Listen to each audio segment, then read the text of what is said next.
नमस्कार साथियों, Rajshree education YouTube channel पे पहली बार है तो सब्सक्राइब जरूर कर लें आप।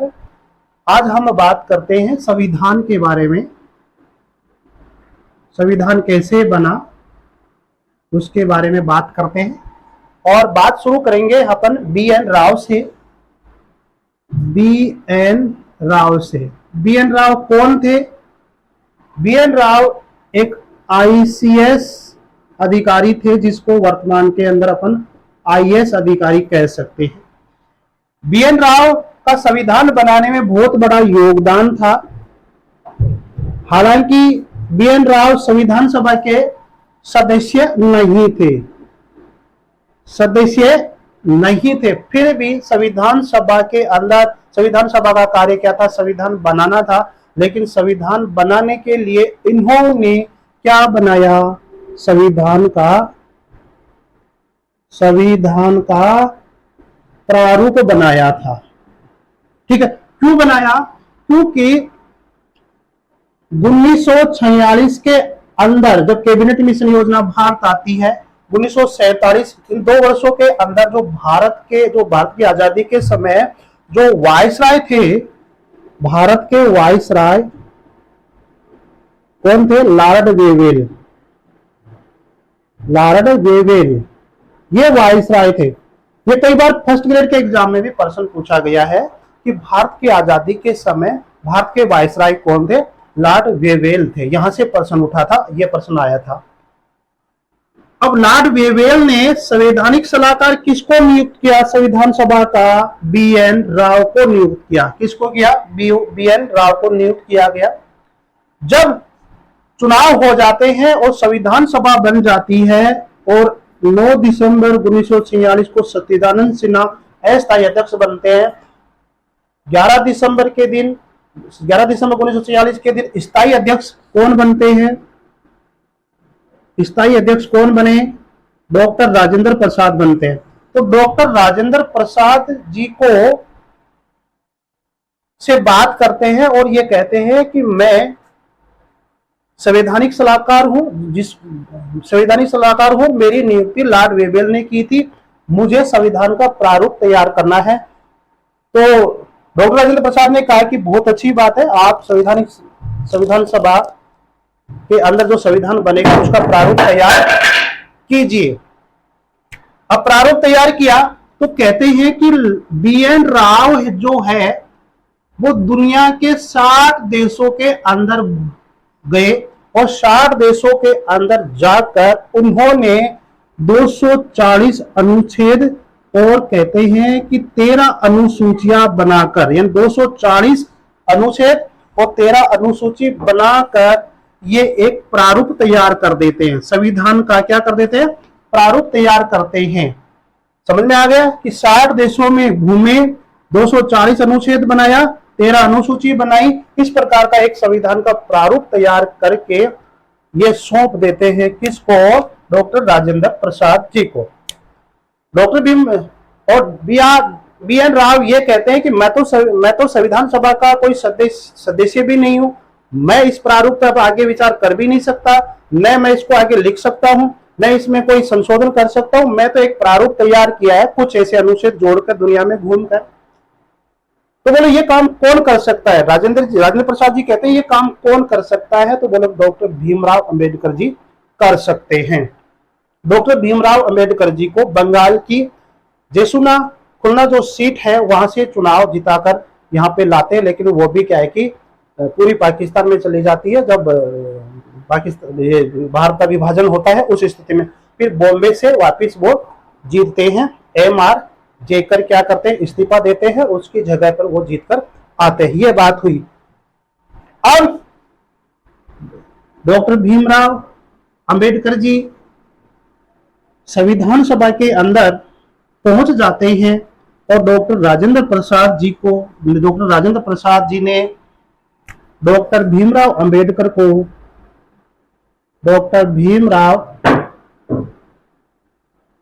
अंबेडकर जी को वो संविधान का प्रारूप सौंप दिया। प्रारूप क्या है? प्रारूप सौंप दिया। डॉक्टर भीमराव अंबेडकर ने कहा कि भाई इस प्रारूप का मुझे क्या करना है, बोलो इस प्रारूप के आधार पर आपको संविधान में संशोधन करना है और कुछ जोड़ना है तो वो जोड़ सकते हो, यानी कि इसमें संशोधन करना जोड़ना अब तुम्हारा काम है, अब किसी की बात अब कोई नहीं कर सकता। चलो, डॉक्टर भीमराव अंबेडकर, आपको पता है कि 29 अगस्त 1947 के दिन डॉक्टर राजेंद्र प्रसाद जी ने डॉक्टर भीमराव अंबेडकर की अध्यक्षता में प्रारूप समिति बनाई थी। क्या बनाई थी भाई?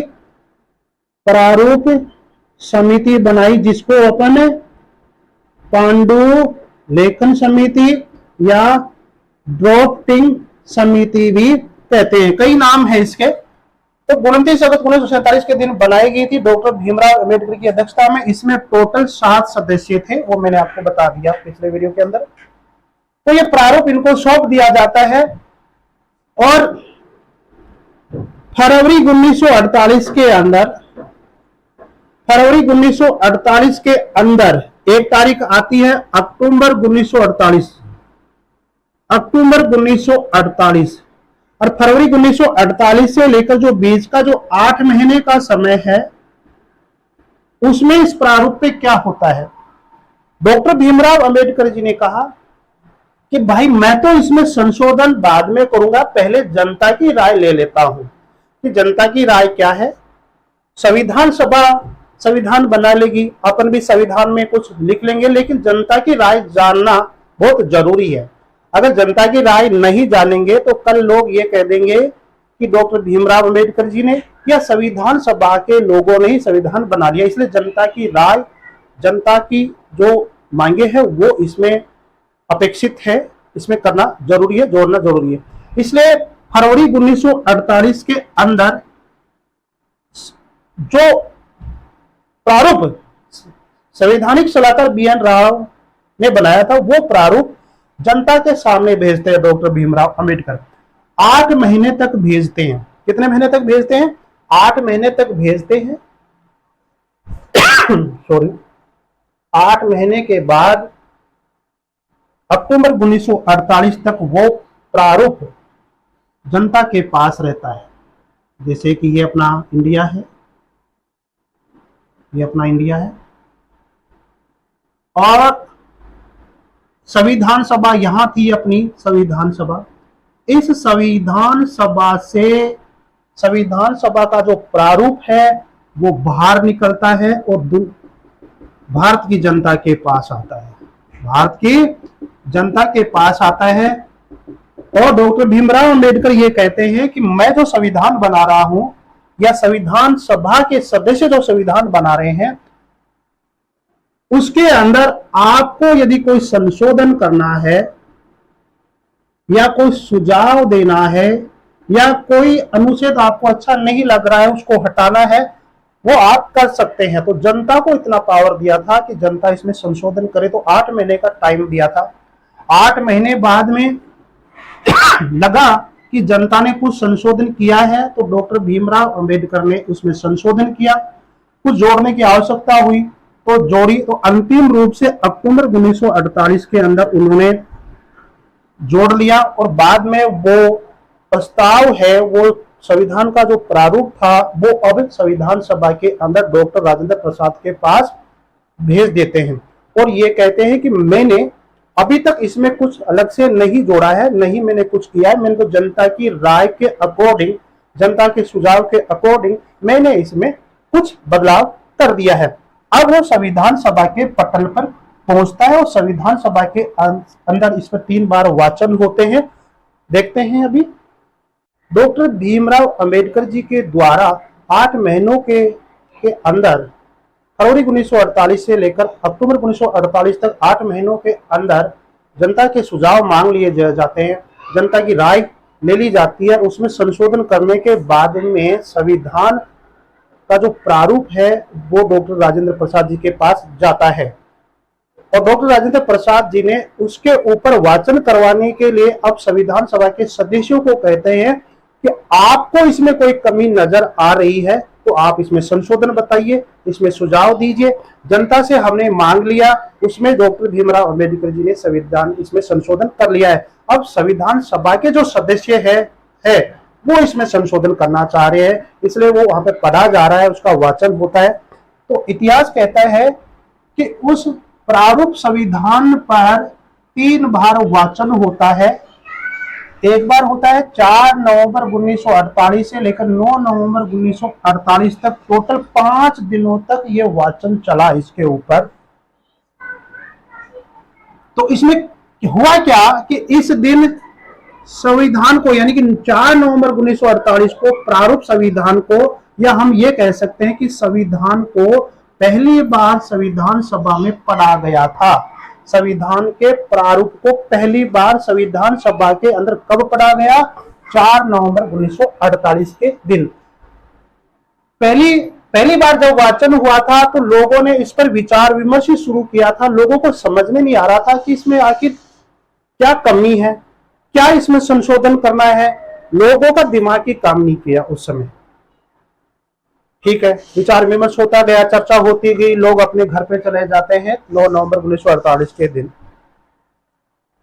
फिर दूसरा वाचन डॉक्टर राजेंद्र प्रसाद जी कहते हैं कि दूसरा वाचन होगा 15 नवंबर 1948 से 17 अक्टूबर 1948 तक हुआ।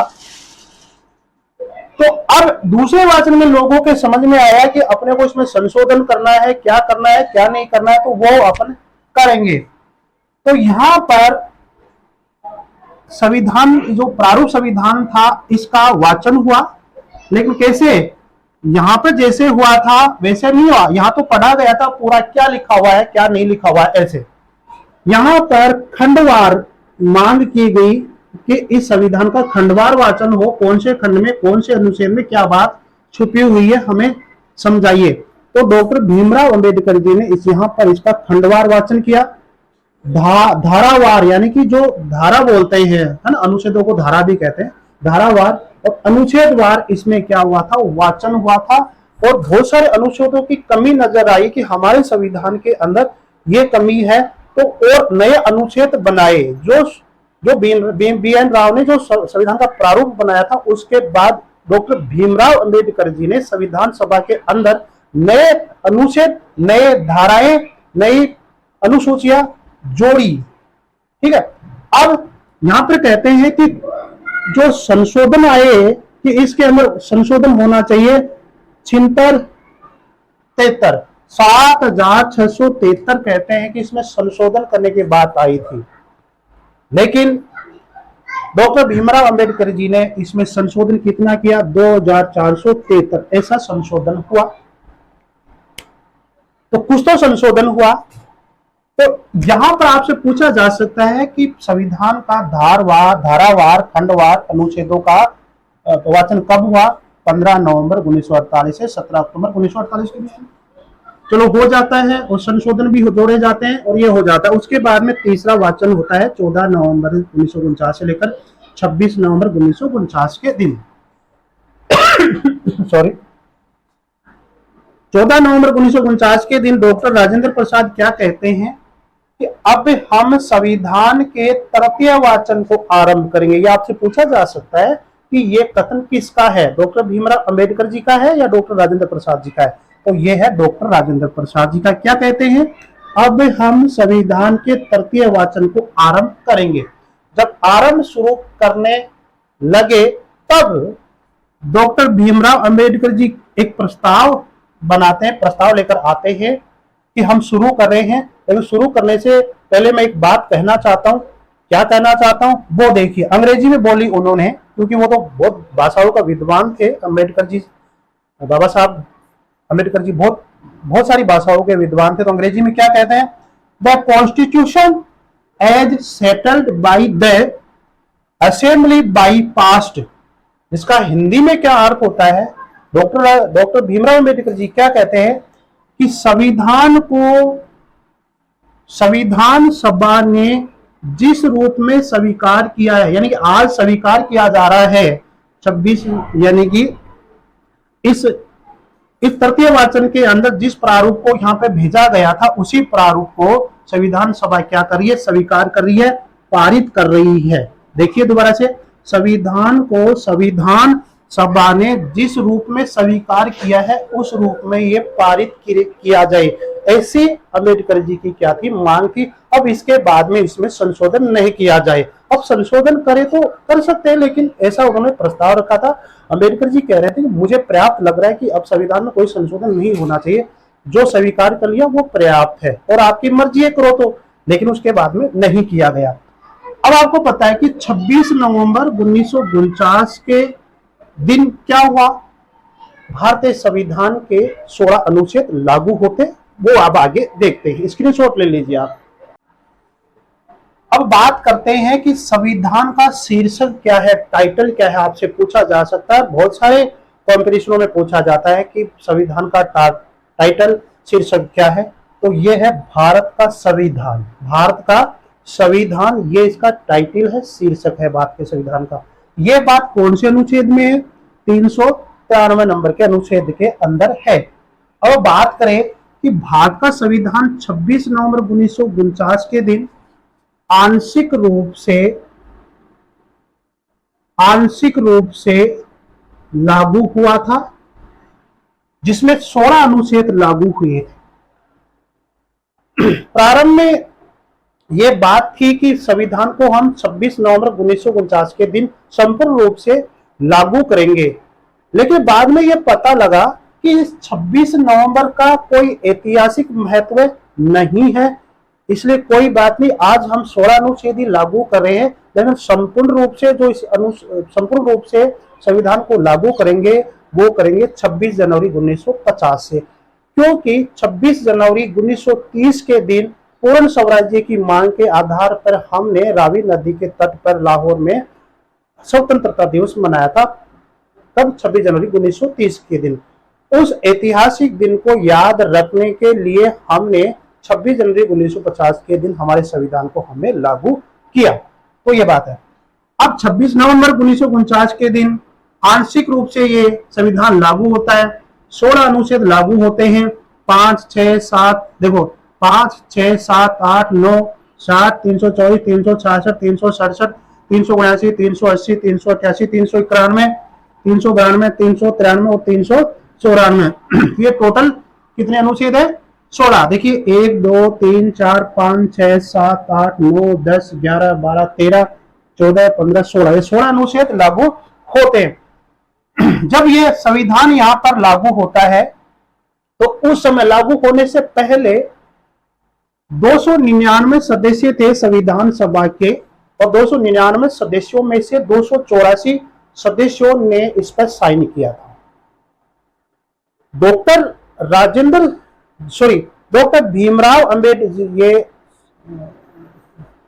पंडित जवाहरलाल नेहरू जी ने संविधान के ऊपर पहली बार प्रथम रूप से साइन किए थे, जबकि डॉक्टर राजेंद्र प्रसाद अंतिम रूप से इस पे साइन करने वाले थे। ये भी जरूर आप याद रखिए। अब संविधान यहां से प्रारंभ हो रहा है। 26 नवंबर 1949 से संविधान लागू हुआ, आंशिक रूप से लागू हुआ था, तो संविधान प्रारंभ तो हो गया ना। तो प्रारंभ होने की जो तिथि है वो 394 के अंदर है। अनुच्छेद 394 में लिखा गया है कि 16 अनुच्छेद 26 नवंबर 1949 से लागू हो गए हैं और बाकी के अनुच्छेद 26 जनवरी 1950 के दिन लागू होंगे। तो संविधान के प्रारंभ होने का उल्लेख अनुच्छेद 394 के अंदर है।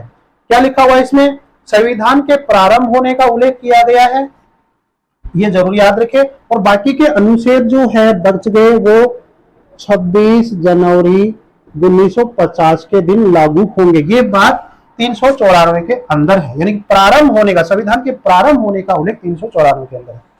अब 26 नवंबर 1949 के दिन संविधान लागू हुआ था, तो हम इसको विधि दिवस के रूप में मना रहे थे, लेकिन 26 नवंबर 2015 से इसको अपन संविधान दिवस के रूप में मनाने लग गए थे। पिछले वीडियो के अंदर मैंने यहाँ पर 1915 लिख दिया था, संशोधन कर लेना। 26 नवंबर 2015 से इसको अपन संविधान दिवस के रूप में मनाते हैं। 395 का नंबर का जो अनुच्छेद है उसके अंदर ये लिखा हुआ है कि जो ब्रिटिश सरकार का जो हमारे साथ जो रिश्ता था ब्रिटिश सरकार का, अर्थात 1947 का जो कानून चल रहा था भारत के ऊपर, और 1935 का जो अधिनियम था वो पूर्णतः क्या हो गए, समाप्त हो गए हैं। और ये लिख दिया गया कि अब भारत का संविधान बन गया है, हमें अब इनकी जरूरत नहीं है, हम हमारे संविधान के अकॉर्डिंग चलेंगे। तो ये क्या हो गए, समाप्त हो गए। ऐसी बात 395 अनुच्छेद के अंदर क्या है, लिखी गई है। भारत के संविधान के अंदर टोटल 395 अनुच्छेद है, 22 भाग है और 12 अनुसूचियां है। 22 भाग है, 395 अनुच्छेद है, 12 अनुसूचियां। अब कहते हैं कि 470 अनुच्छेद हो गए, करीब 25 भाग हो गए। ऐसा कुछ नहीं है, वो क्या है कि संशोधन जब होते हैं ना तो उनका उपभाग या खंड बना देते हैं, ठीक है, वो वाली बात है। तो अनुच्छेद तो 395 है, भाग भी 22 है और 12 अनुसूचियां है वर्तमान संविधान के अंदर। तो ये संविधान इस तरह से हमारे सामने आता है ये बनकर। तो नमस्कार साथियों, जहां रहिए मस्त रहिए, वीडियो को लाइक शेयर सब्सक्राइब जरूर करते रहिए।